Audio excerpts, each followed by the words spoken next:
Dustin, of course, the last time we saw you, things didn't go your way. I know it didn't turn out the way you wanted. Just talk about what lessons you took out of that fight. I need to be more defensively responsible when I'm fighting. I need to respect everybody's punching power and not get so emotional.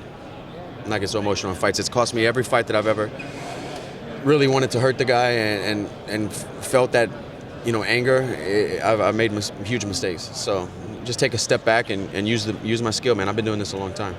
I was going to ask, because that's not the first time we've heard the emotion getting in and cause you something. So, psychologically, is that something you have to work on, every day, or just make sure you're not getting into matchups that, you have true emotion or anger in?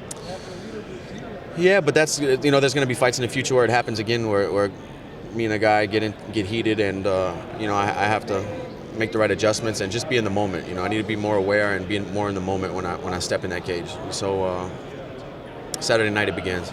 Nice. You took a few months off. Was that by design, or did it just take a while to get rebooked? Nah, I'm sure I could have pressed the issue and got booked quicker, but I wanted to rest. I didn't spar really for a couple months, but I just trained, worked on jiu-jitsu, had fun, enjoyed my daughter, and got right back to it. When the time came and I didn't want to.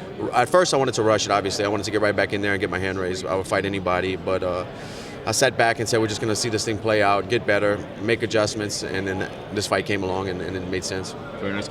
They do match up with a guy that's on a winning streak, that's a true respected veteran of the sport. What did you think when they came to you with the Jim Miller matchup? I was trying to get a top 10 guy. Everybody was booked or injured or whatever, and Jim Miller's name came up, and I was like, man, that's an exciting fight. This guy's, I think, been in 8 fight of the nights. I've been watching him fight a long time. He's a respectful guy, I like guys like that. He's just a hard worker, and he's been around a long time. And like I said, for as many fights and fight of the nights, he's far from shot. He's still a very, very dangerous opponent, and he's always relevant. He's never been. Well, maybe back in the day he might have been on a big streak and probably close to a title shot. But in the last couple of years, he hasn't been like top 10. But a win over Jim Miller is solid. Everybody knows that. No doubt. And maybe a perfect matchup in the fact that, as you said, he's kind of a respectful guy, right? So he's not going to try to get under your skin and make this something personal. Nah, but even if he does, that's not a. It's more me than them, Nice. Well, you were on a big streak. It was just a little bit of a setback, and certainly Michael's a top guy as well. So, I'll get him back.